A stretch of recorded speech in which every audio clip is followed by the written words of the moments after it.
ഈ ജിൻഡോ എന്ന് പറയുന്ന മത്സരാർത്ഥി ഈ വൈൽഡ് കാർഡുകൾ വരുന്നതിന് മുമ്പുള്ള 2 ആഴ്ച ബിഗ് ബോസ് വീട്ടിൽ ഒറ്റപ്പെട്ട് നിന്ന ഒരു സമയമുണ്ട്. ഓക്കെ, ആ സമയത്ത് ഇപ്പോൾ ബിഗ് ബോസ് വീട്ടിലുള്ള ജാസ്മിനും ഗബ്രിയും റസ്മിനും അടങ്ങുന്നവരും ഇന്നിപ്പോൾ ജിൻഡോയുടെ കൂടെ നിൽക്കുന്ന പലരും ഉൾപ്പെടെ ഹൗസിൽ ഓൾമോസ്റ്റ് എല്ലാവരും, ജാൻമണി ഒഴികെയുള്ള എല്ലാവരും ജിൻഡോയ്ക്ക് എഗെയിനിസ്റ്റ് ആയിട്ട് നിന്നിട്ട് അയാൾ അവിടെ ഇട്ട് ഒറ്റയ്ക്ക് വെള്ളം കുടിപ്പിച്ച് അയാളെ കൊണ്ട് ഇട്ട എണ്ണ അവർ വരപ്പിച്ചു. അന്ന് അവരുടെ പവർ എന്തായിരുന്നു എന്നറിയാമോ? മെജോറിറ്റി എന്ന പവറായിരുന്നു. കാരണം എല്ലാവരും ഒറ്റക്കെട്ട് എങ്ങനെയും ജിൻഡോയെ അവിടെ നിന്ന് ചാടിക്കണം, അയാളെ പ്രൊവോക്ക് ചെയ്യണം, അയാളെ ഇറിറ്റേറ്റ് ചെയ്യണം, ഏത് വിധേനയും അയാൾ അവിടെ നിന്ന് പോകണം. കാരണം അയാൾക്ക് പ്രേക്ഷക പിന്തുണയുണ്ടെന്ന് അവർ മനസ്സിലാക്കി. റോക്കിയും സിജോയും പോയതുപോലെ, രതീഷ് പുറത്തായതുപോലെ ജിൻഡോയും പോയി കഴിഞ്ഞാൽ പിന്നെ ഞാൻ റാണിയും നീ രാജാവുമെന്ന് സ്വപ്നം കണ്ടവരും അവിടെയുണ്ട്. അപ്പോൾ അങ്ങനെ ഗെയിം കളിച്ചവർക്ക് ഇപ്പോൾ എന്തു പറ്റി? ഞാൻ ഈ ജാസ്മിൻ്റെയും ഗബ്രിയുടെയും ഗെയിമിന് എനിക്ക് പേഴ്സണലി ഗെയിമേഴ്സ് എന്നുള്ള നിലയിൽ അവരെ ഇഷ്ടമാണ്. അതിൻ്റെ പേരിൽ അവർ PR എന്നൊക്കെ പറഞ്ഞിട്ട് കുറേ കമൻസ് ഒക്കെ നമ്മൾ കേൾക്കുന്നതാണ്. ഇപ്പോൾ ഗബ്രി ആണെങ്കിലും ജാസ്മിൻ ആണെങ്കിലും രണ്ടുപേരും സ്ട്രോങ് പ്ലെയേഴ്സ് ആണെന്ന് വിചാരിക്കുന്ന ഒരാളാണ് ഞാൻ ഈ ഗെയിമിനെയാണ് ഇഷ്ടപ്പെടുന്നത്. അതിൽ വരുന്ന കണ്ടസ്റ്റൻസിനേക്കാൾ കൂടുതൽ ബിഗ് ബോസ് എന്ന് പറയുന്ന റിയാലിറ്റി ഷോയാണ് എനിക്കിഷ്ടം. അതുകൊണ്ട് എൻ്റെ അഭിപ്രായങ്ങൾ ഓരോ ദിവസത്തെ അവരുടെ ഗെയിമിനനുസരിച്ച് മാറിക്കൊണ്ടിരിക്കും. എനിക്കിപ്പോൾ സീസൺ തുടങ്ങുമ്പോൾ തന്നെ ഒരാൾ തന്നെ ആയിരിക്കണമെന്നില്ല അവസാനം വരെ നല്ല ഗെയിമറായിട്ട് തോന്നുക. സമ്മർ മീഡിയ ചാനൽ അപ്ഡേറ്റ്സുകൾ ഇടുന്നൊരു ചാനലാണ്. അപ്പോൾ അതുകൊണ്ട് സ്വാഭാവികമായിട്ട് ഞാൻ ഇപ്പോൾ ഒരു കണ്ടസ്റ്റന്റിന്റെ പെർഫോമൻസ് അടിപൊളി എന്ന് പറഞ്ഞ് വീഡിയോ ഇടും. 1 മണിക്കൂർ കഴിഞ്ഞ് അയാൾ അപ്പുറത്ത് പോയി വല്ല പോക്കൃത്തരവും കാണിച്ചാൽ എന്ത് പണിയാടോ താൻ കാണിച്ചതെന്ന് ചോദിച്ചുകൊണ്ട് വീഡിയോ ഇടും. അതാണ് ഓരോ ടോപ്പിക്കിനെ അല്ലെങ്കിൽ ഓരോ സബ്ജക്റ്റിനെ റിലേറ്റ് ചെയ്താണ് നമ്മുടെ വിഷയങ്ങൾ, നമ്മുടെ അഭിപ്രായങ്ങൾ എന്ന് പറയുന്നത്. അപ്പോൾ ജാസ്മിനും ഗബ്രിയും ചില വിഷയങ്ങളിൽ നല്ല ഗെയിമേഴ്സ് ആയിട്ട് തോന്നിയിട്ടുള്ളപ്പോഴും ഞാൻ നല്ലതെന്ന് തന്നെ പറഞ്ഞിട്ടുണ്ട്. അവർ ഭയങ്കര നെഗറ്റീവായിട്ട് നിന്നപ്പോഴും പറഞ്ഞിട്ടുണ്ട്, അത് ഇനിയും പറയും. പക്ഷേ അവരുടെ ഇരട്ടത്താപ്പുകളെ കുറിച്ചും സംസാരിക്കും. ഇപ്പോൾ എന്തു മക്കളെ, ഒറ്റപ്പെട്ടു പോയോ?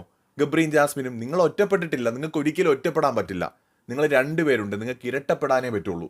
ബിഗ് ബോസ് മലയാളത്തിൻ്റെ ചരിത്രത്തിൽ ആദ്യമായിട്ടാണ് ഇരട്ടപ്പെടൽ സ്ട്രാറ്റജി ഉണ്ടാവുന്നത്. അത് നിങ്ങളാണ്. അപ്പോൾ നിങ്ങൾ അങ്ങനെ ഒരു സ്ട്രാറ്റജി എടുത്ത് അവിടെ ഗെയിം കളിച്ചോ? പക്ഷെ നിങ്ങൾ ജിൻഡോക്കെതിരെ എങ്ങനെയാണ് ഗെയിം കളിച്ചത്? അവിടെയുള്ള എല്ലാവരെയും ഒറ്റക്കെട്ടായിട്ട് കൊണ്ടുവന്നല്ലേ? എന്നിട്ട് ഇന്നലെ രാത്രി എന്ത് സങ്കടമായിരുന്നു ജാസ്മിനെ. നിങ്ങളെല്ലാവരും നിങ്ങളുടെ മെജോറിറ്റി നിങ്ങളുടെ ഒപ്പം നിർത്തിയിട്ട് നിങ്ങൾ തീരുമാനങ്ങൾ എടുക്കുന്നു അല്ലേ, ഞങ്ങളെ ഒറ്റപ്പെടുത്തുന്നു അല്ലേ എന്ന്. ആഹാ, ഒറ്റപ്പെടുമ്പോഴുള്ള വേദനയൊക്കെ ജാസ്മിന് മനസ്സിലായോ? അത് കൊള്ളാലോ. അപ്പം നിങ്ങൾ ജിൻഡോയോട് എന്തായിരുന്നു ചെയ്തത്? ഞാൻ ജിൻഡോയുടെയും പോസിറ്റീവും നെഗറ്റീവും പറഞ്ഞിട്ടുള്ള ആളാണ്. പക്ഷെ തമ്മിൽ ഭേദം എന്ന നിലയ്ക്ക് ഒരു ഘട്ടത്തിൽ ഏറ്റവും നല്ല ഗെയിമറായിട്ട് ആ വീട്ടിൽ ഉയർന്നു വന്ന ആൾ ജിൻഡോയാണ്. ഇപ്പോഴും നിങ്ങൾക്ക് നിഷേധിക്കാൻ പറ്റുമോ ജിൻഡോ നല്ലൊരു ഗെയിമർ അല്ല എന്ന്? നല്ല ഗെയിം കണ്ടാൽ നമ്മൾ നല്ലതെന്ന് തന്നെ പറയണം, മോശം കണ്ടാൽ മോശമെന്നും പറയണം. ജാസ്മിൻ്റെയും ഗബ്രിയുടെയും കാര്യത്തിൽ അത് തന്നെയാണ്. ഇവരെ ഒരു ഘട്ടത്തിൽ എനിക്ക് തോന്നിയിരുന്നു കുറച്ചൊക്കെ ജെന്യൂൻ ആണെന്ന്. പക്ഷെ പിന്നീട് ഇമാതിരി ഡ്രാമ ഇറക്കി ആളുകളെ വലിപ്പിക്കാൻ നോക്കുന്ന ആൾക്കാരെ പിന്നെ എന്ത് പറയാനാണ്? ഒന്നും പറയാനില്ല, ഒന്നും സപ്പോർട്ട് ചെയ്യാനുമില്ല. അത് വേറെ കാര്യം. പക്ഷെ ഇന്നലത്തെ ഒരു പെർട്ടിക്കുലർ ടോപ്പിക് കൊടുത്താൽ കൊല്ലത്ത് കിട്ടുമെന്ന് ജാസ്മിനെയും ഗബ്രിയെയും സിബിനും ഇപ്പോഴത്തെ പവർ ടീമും പഠിപ്പിച്ചതാണ്. പ്രത്യേകിച്ച് ഞാൻ സിബിൻ്റെ പേര് പറയും. സിബിന് മേ ബി ഇന്നലത്തെ സിബിൻ്റെ കുറേ സ്ട്രാറ്റജീസ് ഒക്കെ പാളിപ്പോയതുപോലെ എനിക്കും തോന്നി. പക്ഷേ സിബിൻ ഇന്നലെ അവരൊരു പാഠം പഠിപ്പിച്ചു. കാരണം പവർ ടീമിനെ ഇട്ട എണ്ണ വരപ്പിക്കാൻ ഭയങ്കര ഉത്സാഹമായിരുന്നു. ആര്? ജിൻഡോ പവർ ടീമിൽ ഉണ്ടായിരുന്നപ്പോൾ. ജിൻഡോയെ കൊണ്ട് പണിഷ്മെന്റ് എടുപ്പിക്കണം, ജിൻഡോയെ കൊണ്ട് അത് ചെയ്യിപ്പിക്കണം, ഇത് ചെയ്യിപ്പിക്കണം. ഇപ്പൊ എന്ത് പറ്റി? ഇപ്പൊ എന്തേ? സിബിനെ കൊണ്ട് പണിയൊന്നും എടുപ്പിക്കണ്ടേ? സിബിന് ശിക്ഷ കൊടുപ്പിക്കണ്ടേ ബാക്കിയുള്ള പവർ ടീം അംഗങ്ങളെ കൊണ്ട്? മറ്റേത് റസ്മിൻ നമ്മുടെ ആള്, അർജുൻ നമ്മുടെ ആള്. അപ്പോൾ പിന്നെ അവരെയും കൂടെ ചേർത്ത് നിർത്തിയിട്ട് ജിൻഡോ ഇട്ട് അങ്ങ് വട്ടത്തിൽ തേച്ച് ഒട്ടിക്കാമെന്ന് വിചാരിച്ചു. പക്ഷെ അന്ന് ജിൻഡോ ശരിക്കും പെട്ടു എന്നുള്ളത് സത്യമാണ്. അയാളുടെ ഭാഗത്ത് കുറേ മിസ്റ്റേക്സും പറ്റി, മണ്ടത്തരങ്ങൾ ഒരുപാട് പറ്റി. പക്ഷെ എന്നിരുന്നാലും നിങ്ങൾ എല്ലാവരും ചേർന്ന് അയാളെ ടാർഗറ്റ് ചെയ്ത ഒരു രീതി നമ്മളൊക്കെ കണ്ടുകൊണ്ടിരുന്നതാണ്. ഇപ്പം നിങ്ങൾ രണ്ടുപേരും അങ്ങോട്ട് ഒറ്റപ്പെട്ട് കളിക്കുക. നിങ്ങളവിടെ ഒറ്റപ്പെട്ടിട്ടൊന്നുമില്ല, നിങ്ങൾ ഇരട്ടപ്പെട്ടിട്ടുമില്ല. നിങ്ങൾക്കുണ്ട് അവിടെ ഗ്രൂപ്പ്. നിങ്ങളുടെ ഗ്രൂപ്പിൽ റസ്മിനുണ്ട്, നിങ്ങളുടെ ഗ്രൂപ്പിൽ ഇപ്പോൾ നമ്മുടെ അപ്സരയുണ്ട്. നിങ്ങളുടെ ഗ്രൂപ്പും സ്ട്രോങ് ആണ്. നിങ്ങളുടെ ഗ്രൂപ്പിലാണ് അർജുൻ ഉള്ളത്. നിങ്ങളുടെ ഗ്രൂപ്പും സ്ട്രോങ് തന്നെയാണ് അവിടെ. പക്ഷേ നിങ്ങൾക്ക് സിബിനെ പോലെ ഗെയിം കളിക്കാൻ പറ്റുന്നില്ല, സിബിൻ്റെ സ്ട്രാറ്റജികൾക്ക് മുന്നിൽ പിടിച്ചു നിൽക്കാൻ പറ്റുന്നില്ല.